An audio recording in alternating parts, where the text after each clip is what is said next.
Anymore Hi. Oh, today is not Nimsy. because you were using it off air, so I decided not to go that route. Anyway, I hope you're doing very well. I'm good. I'm good. All right. So the Drive Safe campaign here is brought to us and supported by Toyota Superior Quality. So this morning's tip for you: avoid all distractions. Keep both eyes on the road and hands on the steering wheel, and be visible. Drive with your lights on. That's how you ensure your safe arrival. The blood of Jesus helps as well too. So Well, let's learn how to say it right. Brought to us by Kingdom Books at Kingdom Quality and Affordability are their hallmarks, and Societe Generale Ghana. The future is you. Something must be done. 3 perpetually perplexing prepositions that consistently cause confusion are in, on, and at.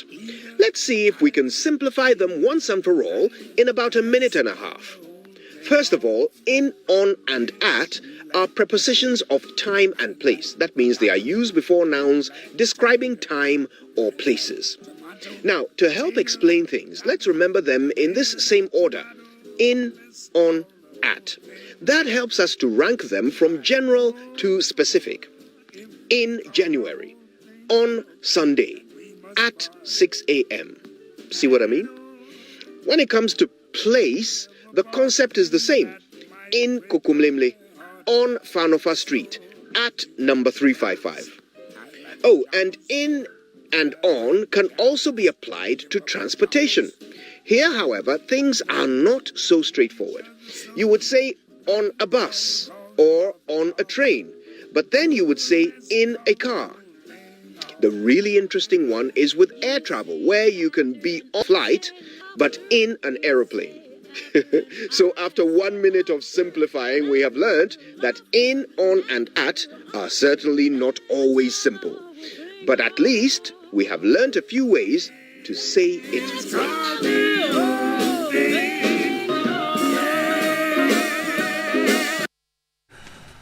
All right, so let's get into the newspaper review brought to us by First Atlantic Bank, refreshingly different.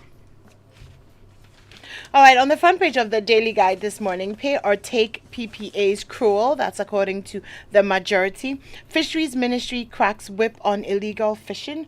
Oponi appeal judgments, July 3rd.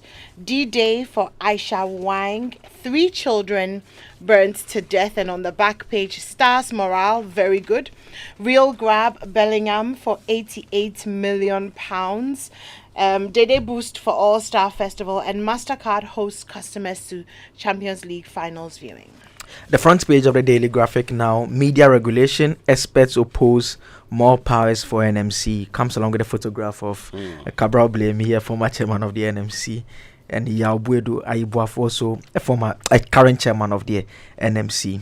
EC sex October 3. So who is opposed to more powers for the NMC? All of them. In fact, Including Ayabafo? Yes, the story says 4 veteran media experts have kicked against calls to review the 1992 constitution to give more powers to the National Media Commission to regulate and sanitize the space. So the experts are chairman of the NMC, Yabuedu Aibuafo, a former chairman of the NMC, Cabral Blay here, a communication consultant, Kweku Sechiado, and the editor of the Daily Insight, Kwesi Pratt. And so they all said that allocating such powers to the NMC could be counterproductive and stifle free speech and curtail the independence of the media.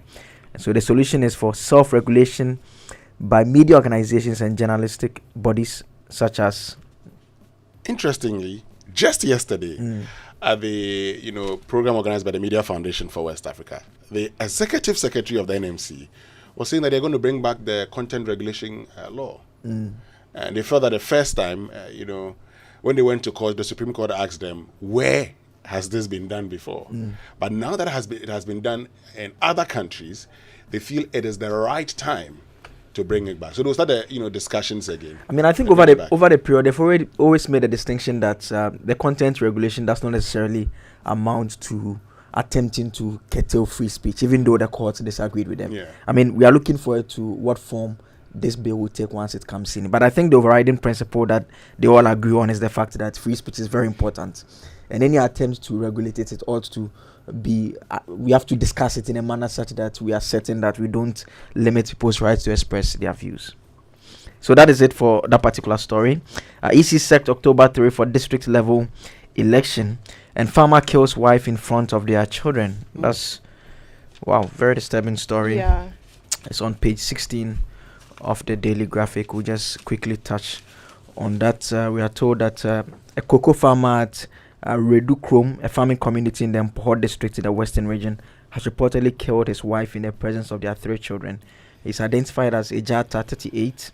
He inflicted machete wounds on the head and neck of the wife that led to her death, as the couple engaged in what neighbors described as one of their regular early morning disagreements. He has since been arrested by the police while attempting to negotiate an escape plan with his brother. The 3 children of the couple are aged between 1 and 5.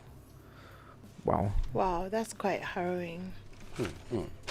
That's sad. Yeah. Kill your wife in front of your children. Your children, yeah. And kill your wife is one thing. Then in front of the children is another thing. So that's a lot. Goodness. Anyway. Are you done? I'll just do the back page quickly. Togbe Ajiman V, installed as chief of Adidome, pledges to drive development, and Pharmacy Council cautions against purchasing from unlicensed dealers. That is it for the Daily Graphic. I was at that particular program in Adidome over the weekend. Oh, that's the gentleman you're talking about. Yes. Togbe Kaka Klolo. Yeah. Ajiman Kwasini Kaka Klolo Ajiman V. Exactly. Okay, let's get online. But before we do, quickly on the Business Finder, restructure external debt swiftly. It has serious exchange rate implications, IFS, and we won't export green minerals in raw state. So the Bank of Ghana issued a statement yesterday. It says, notice to all licensed financial institutions and the general public. And it says, further to the Bank of Ghana, notice on unlicensed entities engaged in lending. The bank has observed the persistent operation of unlicensed entities that are engaged in the provision of loans through mobile applications to the Ghanaian public in contravention of Banks and Specialized Deposit-Taking Institutions Act 2016 Act 930. Now, some of the loan applications offered on the market without a license or authorization from the Bank of Ghana, I need to list 97 of them. 97 of them who are engaged in it. But the Bank of Ghana actually continues from their statement. And as it continues from there, so let me just get, the bank reiterates that activities of these entities significantly breach customer data and privacy laws, as well as consumer protection requirements and norms, with unfavorable implications on the integrity and well-being of their patrons. Bank of Ghana will continue to take action against these entities in collaboration with relevant state agencies to promote the integrity of financial service delivery. The general public is therefore advised to desist from doing business with all unlicensed loan providers. Banks, specialized deposit-taking institutions, and payment service providers are cautioned not to facilitate the illegal transactions of unlicensed loan applications. The general public is encouraged to patronize the various types of digital credit products approved by Bank of Ghana and delivered by banks and specialized deposit-taking institutions in partnership with mobile money operators. These loan facilities are accessed remotely 24/7 through mobile money wallets without the need for collateral. Further, to adhere to the relevant consumer protection and data privacy laws. And then it goes on to give details of how you can contact BOG in case of any inquiries. Great. So this morning we're joined by Clarence Blay, who is a fintech and who's at the Fintech and Innovation Office of the Bank of Ghana, to actually have a better understanding of this particular statement. Clarence, good morning, and thank you very much for joining us. Good morning, my brother. Thank you very much for having me on your call. Great. So I'm just looking at it and I ask myself the simple question. These are entities providing loans. I go for the loan, would pay back. What's the concern here, really? Yeah, there are lots of issues here that this your platform will give you opportunity to clarify. The first one, which comes from the consumer protection perspective, is that the licensed entity and this very providing credit facility adhere to the consumer protection requirements, customer interest are protected when they are in the custody. The entities that they are currently do not subscribe to any consumer protection requirements. Hi, Clarence. I think we're losing you. If you could reposition yourself, we seem to be missing some of the points you're making. Okay, let me begin by saying that the laws of this country requires that before an entity put itself out as a credit provider, it has to be licensed by the Bank of Ghana. Sure. The reason that in the provision of credit, there are a number of risks that come up, and it is important that the regulator helps to mitigate that risk. Let me look at it from the consumer perspective. The entities that licensed by Bank of Ghana adhere to strict consumer protection requirements, as you will be aware. Anytime that a consumer encounters problems with the service provider, there are mechanisms for redress complaints. Also, the cost of credit, that is the interest rate, will have to be in reasonable level. Okay. These entities that are not rated do not adhere to this requirement. Also, before you access credit, one has to provide certain personal information as the part of the credit scoring mechanism. Your national ID card information, taking your name, taking a whole host of information about the private data is made available to this entity. And this is because they are not regulated, they do not adhere to data protection requirements. We all agree that in our current environment and the increasingly digitalized economy, data, as it is said, is a very important source. And if it is not properly protected, your data, your national information can find themselves on the dark web and could be used for all sorts of criminal activity, which you may be aware. You could be implicated in a crime that you have not committed. Let's take it to the national when it comes to LCF. Where are these funds coming from? Who are those people behind? Is it a mix of maybe laundering funds? All these things are taken into consideration when Bank of Ghana is carrying out a rightful responsibility imposed on it by the Bank of Ghana. So it is for these reasons that Bank of Ghana wouldn't want online credit delivery entities or persons to operate in this country. If I may take your mind back, a few years back, Ghana came under watch with regards to AMLCFT, and they had to work hard to make sure that we shed off that negativity. And we continue to build a resilient and financial history that has become of the stubborn and to some extent across the African continent.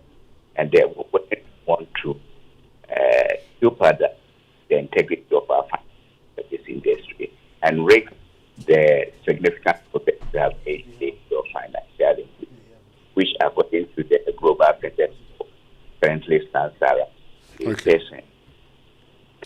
All right, so this morning we're joined by Clarence Blay, who's at the FinTech and Innovation Office of the Bank of Ghana. We're having a conversation with him following the notice by the Bank of Ghana that some, entities were unlicensed and were offering loans online.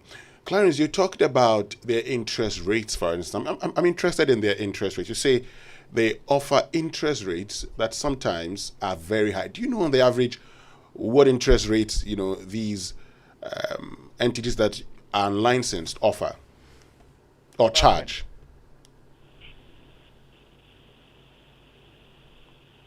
Hello, Clarence? Yes, it's above 100%. Oh, really? Great. So how are you going to deal with them? Now, you've talked about the fact that you're going to liaise with, appropriate state agencies. Do you know where these entities are? Do you know the persons behind them? Yeah, we carry out regular surveillance exercise online, since these activities are carried out online. And the digital footprints of such service providers, interestingly, are available, no matter how they try to hide, therefore they hide. So through the digital footprints, we have been able to identify to large extent agents and persons related to some of these. It is for this reason that we are working with the security agents who have the powers to apprehend it, to do that. And we are also collaborating with relevant platform owners outside this jurisdiction, which have been providing opportunity for them to put their apps to work in the responsible financial delivery and sustainability of the global financial system, to be able to put some of these platforms of apps. And I must say that at the time that we publish our we also put out some list of entities that are carrying out credit delivery service without a license, and use a similar way to put them down.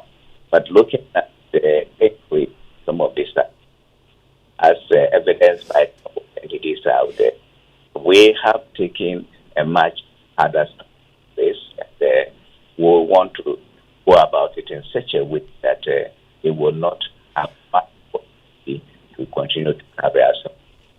Of course, the public education side is also important, and that is why we appreciate the opportunity given to us platforms like you to put out the right information so that people of financial general will be guided with entities that are appropriate.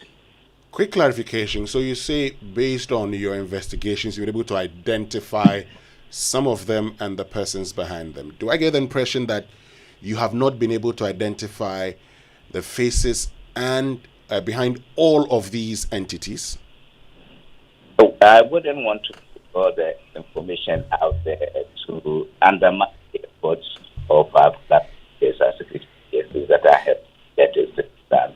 So, but the state entities that are with us on the matter have gone far with it, and I would say that restricted information concerning this investigation to enable them have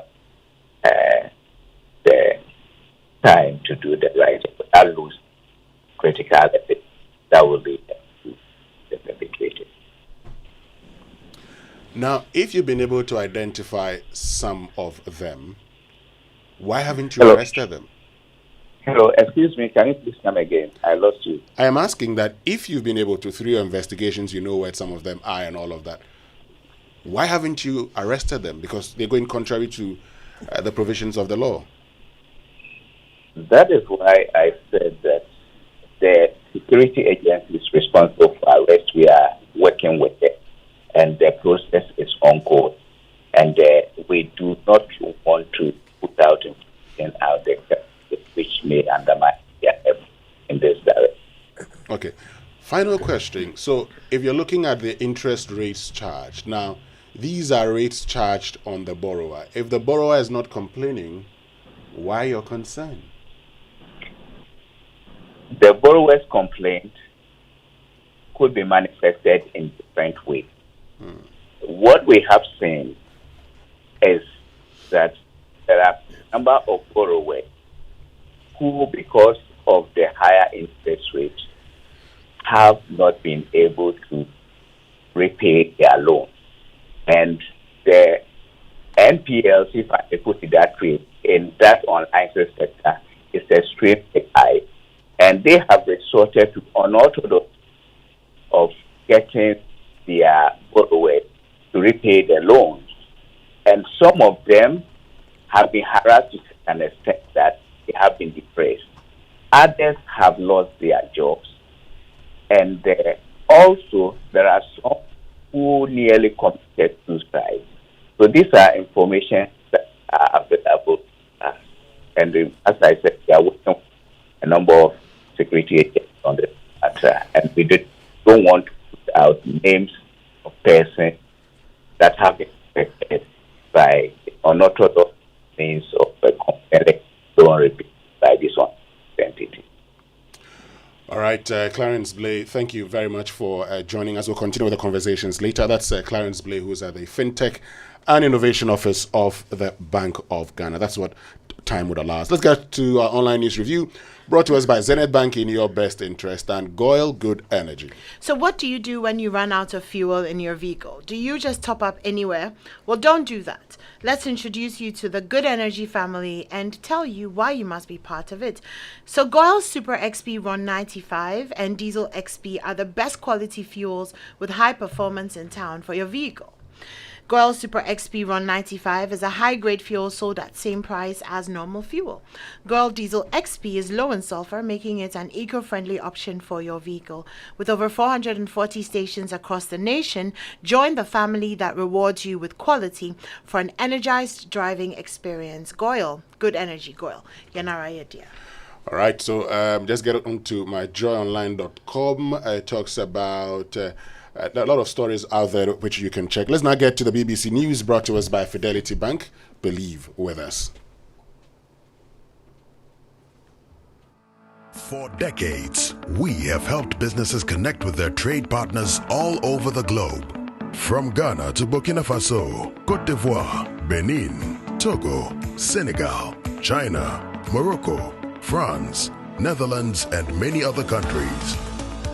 We have made it possible to bring Ghana to the world. Want to feel energized for more? Fuel up with Super XP Ron 95 and Diesel XP high performance products from Goyle. Our high grade fuel comes at no extra cost, but with more power. And our Diesel XP, it's low in sulfur, making it an eco-friendly option for your vehicle. Experience high performance and quality with our products. Available everywhere. Choose Super XP Ron 95 and Diesel XP for an energizing driving experience. Good energy.